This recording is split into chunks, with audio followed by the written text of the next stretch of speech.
안녕하세요. 제 2강 시작하겠습니다. EBS 영어 강사 승희쌤이고요. 초등 부모님들에 대한 이야기들 좀 본격적으로 진한 이야기를 좀 해보려고 합니다. 두 번째 시간은 당연한 것에 대한 의심이라는 제목을 붙였는데요. 사실 기본적으로 지금 제가 주변을 둘러보게 되면은 정말 많은 교육법들이 특히 초등에 많이 있습니다. 근데 저는 전부 다 일리가 있기 때문에 존재하지 않는가라는 생각을 현재로서는 하고 있거든요. 현행을 해서 정말 잘하는 가정들도 있습니다. 그리고 선행을 정말 또 야무지게 해가지고 잘 되는 가정들도 있어요. 근데 우리가 이제 그런 사례들을 보면서 좀 편향되게 생각하는 그런 경향들이 좀 있는 것 같아요. 예를 들어서 현행으로 이 아이가 뭔가 잘 됐다 라고 하면은 뭔가 아이가 재능이 뛰어났다라던가 이제 그런 식으로 이유를 찾게 되고요. 선행을 해서 이 아이가 잘했다 라고 하면은 학원의 힘을 굉장히 많이 믿게 되는 것 같아요. 근데 이제 그런 것들이 점점 이제 생각이 그런 쪽으로 가고 있는 건 확실한 것 같습니다. 대한민국 사교육비 계속 늘어나고 있고요. 근데요, 오늘 이 시간에는 우리가 빠르게 뭔가 이 당연한 것들에 대해서 의심을 한번 해볼 필요가 있다라고 생각해요. 심리학에는 밴드웨건 효과라는 게 있습니다. 밴드웨건은 옛날에 그 미국의 서부시대 마차 같은 겁니다. 이제 그 마차를 따라가는 그런 느낌인 거죠. 다수의 의견을 사람들이 우하고 이렇게 쫓아가게 되는 건데요. 왜 그런 거 있지 않습니까? 다수가 그렇다고 하면은 그게 그렇게 되는 세상이 현재인 것 같아요. 정보 공유가 너무 빨라지고 이러다 보니까는 얼마 전에도 막 뉴스에 그런 거 있더라고요. 어떤 연예인이 결혼을 안 했어요. 생각이 없어요. 근데 결혼 발표를 언론에서 해버립니다. 왜? 사람들이 그렇다라고 한 명, 두 명, 1000명, 10,000명 믿게 되면은 그게 맞다라고 이렇게 막 되고 있거든요. 사실 자녀 교육 분야, 그 중에서도 사교육 같은 경우에서는 이런 현상들이 굉장히 심하죠. 미리 말씀드리면은 제가 늘 주장하는 본질을 지켜서 교육하는 것도요, 과학적 근거는 없어요. 근데 어떤 사교육에서 말하는 그런 어떤 선행이나 이런 것들도 과학적 근거가 있다라고 보기는 어렵습니다. 양 진영 모두가 지금 이렇게 하면 반드시 잘 된다가 없어요. 왜? 그게 있으면 우리가 이렇게 고생하지 않습니다. 하지만 저는 고민을 하는 거죠. 뭐가 좀 더 아이들에게 좋을까? 그리고 이제 저는요, 아시는 분들 아시겠지만 굉장히 현실적인 사람입니다. 결과도 나와야 됩니다. 우리 아이들이 공부를 잘해서 원하는 꿈에 조금 더 다가가고 우리 가정이 조금 더 나아지는 그 길을 고민하는 겁니다. 그 얘기를 한번 해볼게요. 영어 유치원이 재밌습니다. 기본적으로는 영어 유치원이라고 부르지 말라고 하죠. 정부에서는 이제 아이들을 상대로 하는 영어 학원이다라고 지금 명명을 하고 있는데 어쨌든 편하게 영어 유치원이라고 부른다면은 원래는 필수가 아니었어요. 당연합니다. 우리 조금 나이가 있는 부모들에게는 영어 유치원이 어떻게 필수인가 하는 사람만 하는 그런 거였잖아요. 근데 이제는 필수라는 소리가 젊은 부모들 사이에서 들려옵니다. 왜? 그게 필수다라고 100명, 1000명, 10,000명 말해버리면은 필수가 되는 것이고요. 그리고 이거 같은 경우에는 지역에 많이 없잖아요. 몇 개 없어요. 손꼽히기 있습니다. 그러니까 더 뭔가 희소 가치가 있고 그 사람이 몰리고 그러면 이제 이것은 당연히 필수고 여기 가기 위해서는 정말 힘들게 준비해야 된다. 이런 얘기들이 만들어지는 건데요. 저는 미리 밝힙니다. 세상에 나쁜 교육이 어디에 있겠습니까? 뭐든 배워두면 써먹을 때가 있을 겁니다. 하지만 우리가 분명히 교육비를 투자하고요. 시간을 투자하고 있습니다. 그럴 때는 목적을 분명히 정할 필요가 있습니다. 남들이 당연하다고 말하는 것이요. 초등에서는 우리 가정에는 전혀 당연하지 않을 수가 있습니다. 저는요, 이 과정이 참 중요하다라고 생각을 해요. 초등에서 우리 아이들이 공부를 한다면은 분명히 그 과정이 탄탄해야 됩니다. 뭐에 한번 비교를 제가 한번 해보냐면은 왜 한 번씩 그런 얘기 있지 않습니까? 로또 1등 한 사람이요. 돈을 한 20억 이상 받아가지고요. 다 없애버렸대요. 우리로서는 이해할 수가 없어요. 왜 이해할 수 없는지 아십니까? 제가 이제 40대고요. 여러분들도 비슷하실 겁니다. 우리는요, 조금 딴 얘기지만, 우리는 돈이 귀한 줄도 알아요. 그죠? 그리고 이제 지난 세월 동안에 돈을 한번 벌어도 봤고요. 모아도 봤고요. 투자해서 날려도 봤고요. 이런 식으로 우리에게는 과정이라는 게 있어요. 맞습니까? 우리는 이 과정 동안에 굉장히 많은 것들을 배우고 익혔습니다. 그러다 보니까 지금 우리한테 한 20억 정도가 생긴다면은 저도 장담합니다. 저 정말 야무지게 잘 쓸 수 있어요. 왜요? 분산하겠죠. 뭐 어느 정도는 예금도 하고요. 어느 정도는 투자도 하고요. 어느 정도는 부동산도 좀 사고요. 이런 식으로 우리가 지금까지의 과정에서 배운 걸 바탕으로 얘를 잘 굴릴 겁니다. 이게 과정의 힘이에요. 자, 이 말씀을 왜 이렇게 힘주어서 드리는 거냐? 우리가 공부를 한다라고 했을 때요. 어떤 결과를 향해서 가는 과정이 저는 정말로 중요하다라고 생각을 하거든요. 남이 내내 도와주고요. 이 아이는 아무런 것도 배우지 못해요. 그 과정에서 내가 도전한다라던가 뭔가 실패를 극복한다라던가 배워야 될 소중한 것들이 굉장히 많이 있거든요. 이제 뭐 만족 지연 능력 이런 것들도 있죠. 지금 놀고 싶은데 내가 그걸 참고 공부하는 것들, 그리고 정말 이제 습관을 만들기 위해서 노력하는 것들, 그런 것들. 그러니까 지금 들으시면서도 그래 그런 게 있지라고 누구나 끄덕일 수 있는 과정에서 배워야 되는 것들이 생략돼 버린 채로 이렇게 되면은 이 아이는 나중에 결과가 정말 기적적으로 나온다 하더라도 아무 의미가 없습니다. 왜? 아까 로또가 그런 거잖아요. 정말 어린 나이에 아무 과정도 없이 갑자기 20억이 생겼습니다.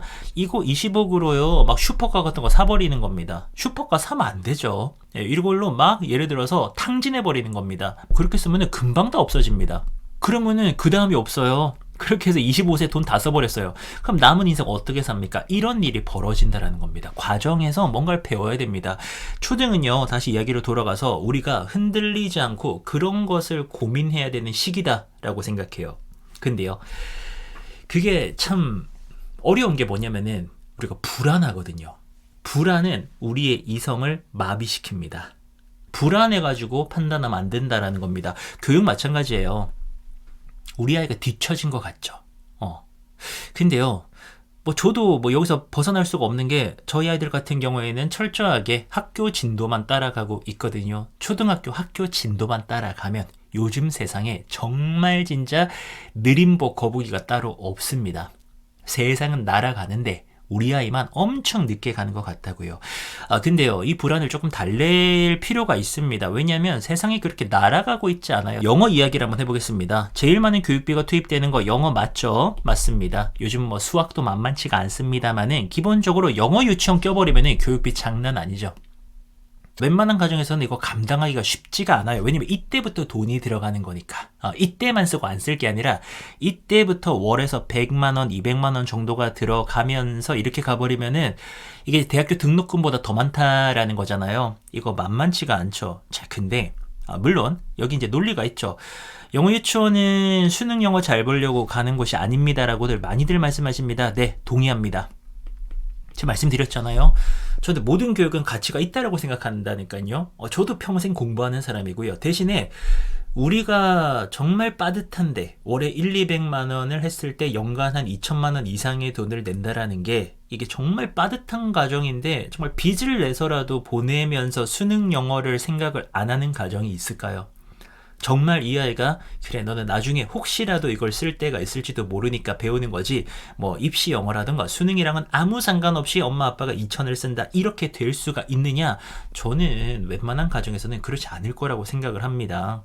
근데요, 이 수능 영어를 한번 보게 된다면은 수능 영어 초등에서 영어 유치원을 다니는 것은 아니 그 어떤 교육이라도 수능 영어 1등급을 보장할 수 없다라는 게 제 생각인데요. 이거는 제 생각이 아니라 사실은 데이터예요. 데이터를 한번 알아보겠습니다. 수능 영어는요. 절대평가 방식입니다. 수능에서는 기본적으로 국어 시험을 보겠죠. 수학 시험을 볼 겁니다. 그리고 영어 시험을 보겠죠. 국수형 아닙니까? 요 두 개는 상대평가입니다. 상대평가가 뭐예요? 상대적으로 평가하기 때문에 내가 아무리 잘해도요. 전국에 국어 영재들, 수학 천재들 있으면 나는 1등급을 못 받습니다. 전국에서 상위 4%만이 1등급을 받을 수가 있고요. 영어는 이제 2018년부터입니다. 야, 이 너무 사교육비가 많이 들고 하니까는 사교육비 좀 줄이자 그래가지고요. 영어만 상대평가라서요. 90점만 넘으면은 1등급을 줍니다. 비율 상관이 없습니다. 그래서 이제 비율이 계속 달라지죠. 보시면은요. 1등급 비율 한번 보겠습니다. 7.76, 5.88 이런 식으로 7, 8, 5, 12가 보이죠. 자, 이게 지금 굉장히 높은 비율이 나오는데요. 이때가 코로나 첫 해입니다. 이런 예외적인 10% 이상이 나왔을 때가 코로나 첫 해인데요. 이게 이제 좀 재밌는 퍼센트지인 게 12.66이 나던 이때는요, 기억하시죠? 코로나 첫 해는 정말 아이들이 학교를 못 갔습니다. 그래서 한 명만 막 확진자 나와도 전교가 마비되던 그때잖아요. 그때 고3들이잖아요. 그래서 이거는 국가에서 공식적으로 수능을 쉽게 내겠다라고 하고 쉽게 냈거든요. 근데 저는 이때 느꼈어요. 이때 12.66이 나오니까 사람들의 여론이 안 좋아집니다. 야, 이거 너무 쉽지 않느냐. 서울을 중심으로 주요 대학들 이렇게 펼쳐 나갔을 때요, 이게요, 한 7% 선이거든요. 대략적으로. 이제 여기를 벗어나면은 기본적으로 싫어해요. 사람들이. 국민적으로 싫어합니다. 그래서 10% 넘었던 이때 코로나 첫 해임에도 여론이 굉장히 좋지 않았습니다. 그 다음에 어떻게 됩니까? 바로 5점대, 4점대로 떨어지게 되면서 가장 최근 같은 경우에는 4.71로 마무리가 됐습니다. 평균적으로는 한 7, 8%고요. 작은 때에는 한 4% 정도 막 이렇게 돼요. 이거 지금요, 4%의 1등급 비율이거든요. 여기에 우리가 하나 더 해줘야 됩니다. N수생이 들어옵니다. N수생들. 특히나 여기도 적어놨지만 6월, 9월 수능 시험은요, 한국교육과정평가원이라는 국가기관에서 출제를 합니다. 이게 중요합니다. 왜냐면은 수능을 여기서 출제하기 때문에 이 기관에서 출제하는 6월, 9월 모의고사 데이터가 가장 공신력이 높아요. 다른 때는요, 교육청에서 내는 겁니다. 뭐 서울이나 인천, 부산 돌아가면서 내는 거거든요. 그런 것들보다도 사실은 6월, 9월 데이터가 굉장히 중요하고요. 요 시험에 이제 N수생들이 같이 시험을 봅니다. 다른 때는 같이 보지 않습니다. 이때만 N수생들이 같이 시험을 보거든요. 근데 N수생들의 비율이 장난이 아닙니다. 1등급, 2등급의 절반 이상은 N수생 거다라는 그런 데이터가 있습니다. 실제 있고요. 왜냐하면은 의대를 지망하는 최상위권이 N수가 늘고 있고요. 또 이번 클래스에서 말씀드리겠지만 의대 증원 이슈 때문에 안 그래도 의대가 열풍인데 더 많은 친구들이 지금 의대 입시를 준비를 합니다. 근데 이건 아셔야 되는 게요, 의대 준비하는 친구들 잘하지 않겠습니까? 그 친구들 뭐 수능 뭐 거의 다 맞는 걸 목표로 공부하는 친구들이기 때문에 정말 장난이 아닙니다. 클래스가 다릅니다. 그래서 1, 2등급의 절반까지는 이들 차지입니다. 그럼 이제 계산이요. 1등급이 4.71이었습니다. 근데요, 여기서요, 기본적으로 절반을 또 뺍니다. 그러면은 현역 1등급의 수준은요, 3% 정도밖에 되지 않습니다. 많이 잡아줘도 3%입니다. 2에서 3%다 라고 보시면 됩니다. 자, 그럼 어떤 데이터가 나옵니까? 수능 영어 1등급은요, 전국에서요, 많이 잡아줘도 3%입니다. 97%는 1등급이 아니다 라는 결론이 나오는 거죠. 이게 현실이에요. 이 현실을 제대로 인지해야 됩니다. 이게 3%라고 하면 어느 정도냐면요, 전국의 특목 자사고만 10%가 되고요. 우린 주변에서 수능 영어 1등급이란 소리를 너무 많이 들어요. 누구도 1등급이고 너도 1등급이고 어떤 지역에 막 1등급이 막 엄청나대요. 근데 저는 다 믿을 수가 없는 게, 이게 데이터로 전국에서 3%밖에 되지 않는데 그럼 웬만하면 다 아니라는 소리거든요. 1등급이 아니라는 겁니다. 이게 팩트예요. 가장 최근에 수능의 1등급이 4.71이라면은 그 중에서 절반 정도가 1등급 현역들의 퍼센티지인데 어느 지역 어디서 이게 1등급이 몰려서 나온다라고 말할 수가 없는 겁니다. 생각해야 돼요. 1등급 안 나옵니다. 그럼 우리가 이제 생각하는 것들이 있지 않습니까? 영어를 빨리 끝내고요. 영어를 끝내고 중학에서 수학을 하고 고등 가가지고 이제 영수는 끝냈으니까 탐구 같은 거를 좀 해가지고 국어 좀 해가지고 대학 간다. 그렇게 대학 아무도 못 가요. 그게 현실입니다. 왜? 시작점인 영어부터가 안 됩니다. 영어부터가 안 돼요. 그리고요, 여기서 제가 정말 중요한 정보 하나 드릴게요. 자, 집중해 주시고요.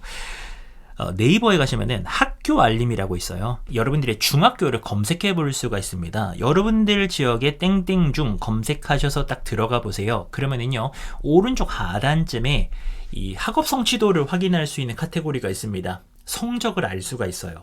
중학교 성적은 A, B, C, D, E 이렇게 나눠지거든요.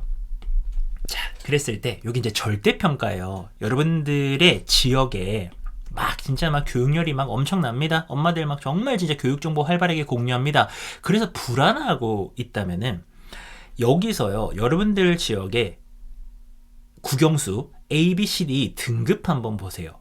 전국적으로 좀 이름이 있는 중학교들, 경쟁력 있는 중학교들 같은 경우에는 A등급이 40에서 50% 정도 나올 거고요. E등급 비율은 한 자릿수일 겁니다. 근데 그렇지 않은 곳들이 정말 대다수고요. 2등급의 비율을 꼭 한번 봐주세요. 2등급이면은요 60점이 안 나오는 친구들입니다. 꼴찌예요, 꼴찌. 2등급의 비율이 정말 없을 것 같잖아요. 요즘 세상에 초등에서부터 막 선행을 하고요, 중등 선행 당연하고요, 막 수능까지를 막 잡고 있는데 막 초등에서 수능 수학도 끝낸대요. 끝낸대 정말로. 근데 그 친구들이 중학교에서 그럼 과연 올 A 등급을 받고 있느냐, 국수 영사가 올 A 등급을 받고 있느냐, 이걸 한번 의심해 봐야 되는 겁니다. 오늘 주제가 당연한 것에 대한 의심 아닙니까? 이게 팩트 위주로 가야 되는 겁니다. 그랬다더라, 뭐 초등에서 뭐 다 끝냈다더라, 이런 얘기가 중요한 게 아니고 중요한 거는 숫자로 증명되는 팩트입니다. 여러분들 지역에 선호하는 중학교에서 2등급 비율 한번 보시라고요. 이거 보시면은 웬만한 학군지들도요 막 30%, 심한 데는 50%까지 나와요. 2등급이 한 자릿수입니까? 그거 명문입니다. 두 자릿수, 세 자릿수 막 50%까지 갑니까? 원래 거의 그렇습니다. 이게 너무 재밌지 않습니까? 아니 초등에서부터 그렇게 열심히 했는데 2등급이 왜 나와요? 그럼 말이 안 되잖아요. 그리고 이제 그 비율이 왜 중요하냐면은 여러분들 지역에 평균적으로 여러분들이 알고 계신 공부에 힘을 쏟고 있는 가정의 퍼센티지가 있잖아요. 그럼 이제 그 퍼센티지들은 2등급은 안 나와야 되는 거잖아요. 그게 맞죠? A, B, C 뭐 이 정도에서 끝나야 될 거 아닙니까? 근데 E가 나온다라고 하는 것은 뭔가 잘못된 거죠. 그 비율을 한번 보시라는 겁니다. 우리 지역은 못해도 80% 정도는 교육에 힘을 쏟고 있어. 그러면 예를 들어서 A등급 한 40%, B등급 한 예를 들어서 한 20%, C등급 뭐 한 20%, 여기서 끝나야 되는 거잖아요. 그럼 E가 안 나와야 돼요. 근데 E등급이 엄청 많다고요. 이거는 뭔가 지금 초등에서 가고 있는 방향에 대해서 의심을 한번 해봐야 된다는 겁니다. 그래서 저는요 오히려 체크리스트를 한번 드리는 거예요. 지금 뭔가 빨리 간다라고 하는 것이 증명되는 바가 많이 없습니다. 이것도요 정확히 말씀드릴게요. 본질을 지키면서 빨리 가면 되고요. 그게 안 되면 빨리 가도 안 되고요. 집에 있어도 안 되고요. 제가 생각하는 몇 가지 본질들이 있습니다. 아이가 스스로 공부를 좀 하고 있습니까? 물론 기본적으로는 힘들죠. 하지만 그렇게 노력하고 있나요? 아이가요 공부의 목적을 찾아 나가고 있습니까? 아이가요 요것도 중요하죠. 30분은 집중하고 있습니까? 아이가요 책 펼치고 독서합니까? 혹시나 손에 핸드폰이나 게임 같은 것이 들려있지 않습니까? 이런 것들 짜증내지 않고 묵묵히 하고 있습니까? 그러니까 이런 것들을 위해서 이제 우리가 노력을 해야 되는 거죠. 한 번에 되지 않습니다. 정말 한 번에 되지 않고요. 이거를 위해서 계속 우리가 노력을 해야 되는 거예요. 저희는요 그런 얘기를 계속 나눠볼 거고요. 이제 다음 시간에는 또 여기에 이제 좀 더 덧붙여가지고요. 학원에 가면 그러면 틀렸고 집에 있으면 맞는 것이냐? 미리 말씀드리면 아니라는 말씀을 드리고요. 다음 시간에 만나서 이야기 계속 나눠보도록 하겠습니다. 감사합니다.